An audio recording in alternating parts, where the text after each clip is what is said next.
మొదటి సమూయేలు 16వ అధ్యాయం. అంతటా యెహోవా సమూయేలుతో ఇలాగు సెలవిచ్చెను, ఇశ్రాయేలీయుల మీద రాజుగా ఉండకుండా నేను విసర్జించిన సౌలును గూర్చి నీవెంతకాలం దుఃఖింతువు?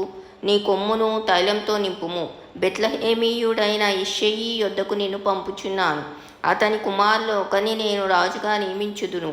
సమూయేలు, నేనెట్లు వెళ్ళుదును? నేను వెళ్ళిన సంగతి సౌలు వినిన ఎడల అతడు నన్ను చంపుననగా, యెహోవా, నీవు ఒక పేయను తీసుకొని పోయి యెహోవాకు బలి పశువును వధించుటకై వచ్చితినని చెప్పి యెష్షయిని బలియార్పణకు పిలువుము. అప్పుడు నీవు చేయవలసిన దాన్ని నీకు తెలియచేతును. ఎవని పేరు నేను నీకు చెప్పుదునో అతనిని నీవు అభిషేకింపవలనని సెలవీయగా, సమూయేలు యెహోవా ఇచ్చిన సెలవు చొప్పున బెత్లెహేమునకు వెళ్ళెను.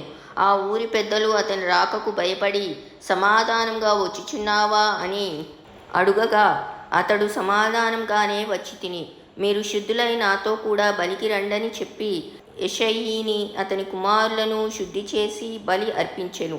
వారు వచ్చినప్పుడు అతడు ఏలీయాబును చూచి, నిజముగా యెహోవా అభిషేకించినవాడు ఆయన ఎదుట నిలిచియున్నాడని అనుకొనెను. అయితే యెహోవా సమూయేలుతో ఇలాగు సెలవిచ్చెను, అతని రూపమును అతని ఎత్తును లక్ష్యపెట్టకుము. మనుషులు లక్ష్యపెట్టు వాటిని యెహోవా లక్ష్యపెట్టడు. నేను అతన్ని త్రోసివేసి ఉన్నాను. మనుషులు పైరూపమును లక్ష్యపెట్టుదురు గాని యెహోవా హృదయమును లక్ష్యపెట్టును. యెష్షయి అబీనాదాబును పిలిచి సమూయేలు ఎదుటికి అతని రప్పింపగా, అతడు యెహోవా ఇతని కోరుకొనలేదనెను. అప్పుడు యెష్షయి షమ్మాను పిలువగా, అతడు యెహోవా ఇతనిని కోరుకొనలేదనెను. యెష్షయి తన 7 కుమారులను సమూయేలు ఎదుటికి పిలువగా, సమూయేలు, యెహోవా వీరిని కోరుకొనలేదని చెప్పి నీ కుమారులందరూ ఇక్కడ ఉన్నారా అని యెష్షయిని అడగగా, అతడు ఇంకనూ కడసారి వాడు ఉన్నాడు, అయితే వాడు గొర్రెలను కాయుచున్నాడని చెప్పెను. అందుకు సమూయేలు, నీవు వాని పిలువనంపించుము, అతడిక్కడికి వచ్చు వరకు మనం కూర్చుందుమని యెష్షయితో చెప్పగా, అతడు వాని పిలువనంపించి లోపలికి తోడుకొని వచ్చెను. అతడు ఎర్రని వాడును చక్కని నేత్రములు గలవాడును చూచుటకు సుందరమైన వాడునై ఉండెను. అతడు రాగానే, నేను కోరుకున్నవాడు ఇతడే, నీవు లేచి వానిని అభిషేకించుమని యెహోవా సెలవీయగా, సమూయేలు తైలపు కొమ్ము తీసి వాని సహోదరుల ఎదుట వానికి అభిషేకము చేసెను. నాట నుండి యెహోవా ఆత్మ దావీదు మీదికి బలముగా వచ్చెను. తరువాత సమూయేలు లేచి రామాకు వెళ్ళిపోయెను.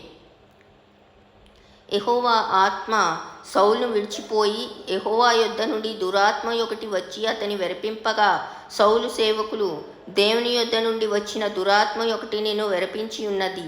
మా ఏలినవాడవైన నీవు ఆజ్ఞ ఇమ్ము, నీ దాసులమైన మేము సిద్ధంగా ఉన్నాము. సితారా చమత్కారంగా వాయింపగల ఒకని విచారించుటకై మాకు సెలవిమ్ము. దేవుని యొద్ద నుండి దురాత్మ వచ్చి నిన్ను పట్టినప్పుడెల్లా అతడు సితారా చేత పట్టుకుని వాయించుట చేత నీవు బాగుపడుదువని అతనితో ననిరి. సౌలు బాగుగా వాయింపగల ఒకని విచారించి నా యొద్దకు తీసుకొని రండని తన సేవకులకు సెలవీయగా, వారిలో ఒకడు, చిత్తగించుము, బెత్లెహేమీయుడైన యెష్షయి యొక్క కుమారులలో ఒకని చూచి తిని, అతడు చమత్కారంగా వాయింపగలడు. అతడు బహుశూరుడును యుద్ధశాలియు మాట నేర్పరియు రూపసియునై ఉన్నాడు. మరియు యెహోవా వానికి తోడుగా ఉన్నాడనగా, సౌలు యెష్షయి యొద్దకు దూతలను పంపి, గొర్రెల యొద్ద నున్న నీ కుమారుడైన దావీదును నా యొద్దకు పంపుమనెను.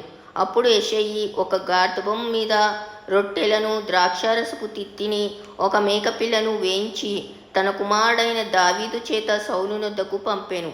దావీదు సౌలునొద్దకు వచ్చి అతని ఎదుట నిలవబడగా, అతని యందు సౌలునకు బహు ఇష్టం పుట్టెను. అతడు సౌలు ఆయుధములను మోయువాడెను. అంతటా సౌలు, దావీదు నా అనుగ్రహం పొందెను గనక అతడు నా సముఖమందు సేవ చేయుటకు ఒప్పుకొనుమని యెష్షయికి వర్తమానం పంపెను. దేవుని యొద్ద నుండి దురాత్మ వచ్చి సౌలును పట్టినప్పుడెల్లా దావీదు సితారా చేత పట్టుకొని వాయింపగా దురాత్మ అతని విడిచిపోయెను. అతడు సేదదీరి బాగాయెను.